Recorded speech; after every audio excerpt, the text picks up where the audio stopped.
ACLU of Indiana is suing Indiana State University. It claims that ISU unlawfully cut student funding for the Pride Center of Terre Haute in response to federal guidance.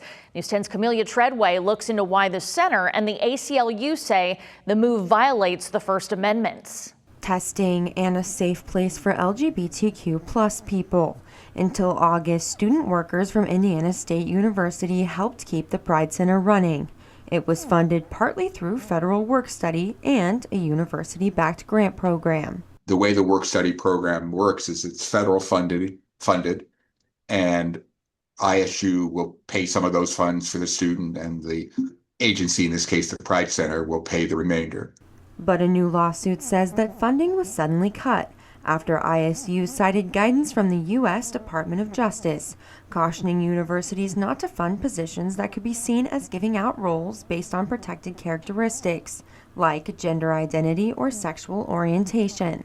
In August, the Pride Center got an email from ISU's Executive Director of Career Services. It stated the university would no longer fund work-study or grant-based student roles for the 2025-26 school year. The Pride Center says the move forced them to cover student wages out of pocket.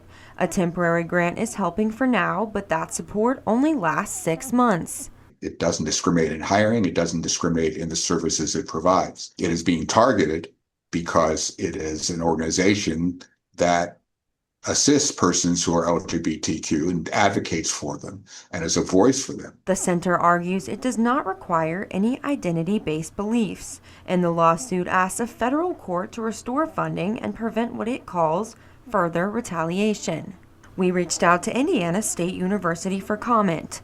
We were told the university does not comment on pending litigation.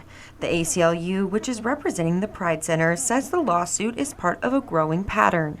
The federal government has attempted to restrict speech in various ways, and I think this would be another example, in this case, a state agency, state university, attempting to restrict speech unconstitutionally.